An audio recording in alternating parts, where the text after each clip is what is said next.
இந்த பர்த் இல்லாத ஆளுகள் எல்லாம் கூட வச்சுட்டே இருக்கணும்னு என்ன கட்டாயம் இருக்குன்னு தெரியல. ராணி பட்டேல ஒரு விஜய் மோகன் அந்த பொண்ணை வந்து கந்தளிச்சு எஃப்ஐஆர் வேற ஃபைல் பண்ண வச்சுட்டா. எப்படியோ சண்டை கிண்ட போட்டு ரெகுலரா மீடியால உட்காந்து 34 வயசு அந்த பெண்ணை அவ்வளவு கொடுமைப்படுத்தி அந்த அம்மாவோட பொண்ணை வந்து கேட்டிருக்கு. அந்த ஆள் அரெஸ்ட் பண்ண முடியாது. என்ன வர்த்து சார் அந்த ஆளுக்கு இருக்கு? இவங்களுக்கு வர்த்து இல்ல விஜய் சார், இவங்களுக்கு வர்த்து இல்ல. அப்புறம் இன்னொருத்தன் லஞ்சம் வாங்கினான் கேமரால. லஞ்சம் வாங்கினான்னு லஞ்சம் வாங்கி ஒரு மனைவி கிட்ட கையில காசு கொடுக்குறான்.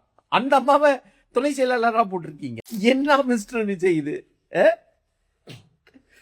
சார் நான் திரும்பவும் சொல்றேன் உங்ககிட்ட, உங்களுக்கு எந்த கட்டாயம் இல்லை. ஊர்ல இருக்கிற எல்லா ஊழல்வாதிகளையும் விஜய் பாஸ்கர், இந்த விஜய் பாஸ்கர் நம்பர் 2 அவனை இவனை கட்சியில சேர்த்துக்கணும், அப்புறம் அவங்களுக்கு ஒரு பதவி கொடுக்கணும்ட்டு எந்த அவசியமே இல்லை. உங்களுக்கு கொடுத்துருக்கீங்க ஐயா, உங்க ஃபேஸ்ல ஓட்டு கொடுத்துருக்கு ஐயா. அதை நல்லா கேபிட்டலைஸ் பண்ணுங்க, நல்லா ஜந்துவை சேர்த்துங்க.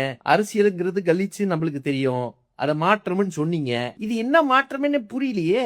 ஒரு ரேபிஸ்ட ப்ரொடெக்ட் பண்ணிட்டு உட்கார்ந்துட்டு இருக்கீங்க மிஸ்டர் விஜய். இங்க கீழ இருந்து ஒருத்தர் சத்தம் போட்டா த்ரிஷா த்ரிஷான்ட்டு அதுக்கு ஒரு கமெண்ட் வந்ததுக்கு உடனே போலீஸ் ஆக்ஷன். ஒரு அமல்ராஜ் வந்து இறங்கி அடிக்கிறாரு, தம்சம் பண்றாரா, ஐ வில் இம்ப்ரெஸ் யூ சிஎம்ங்கறாரு. அந்த பொண்ணை ரேப் பண்ணிட்டு ஓபன் ப்ரூஃப் வச்சிருக்காங்க. ஆக்ஷன் இல்ல.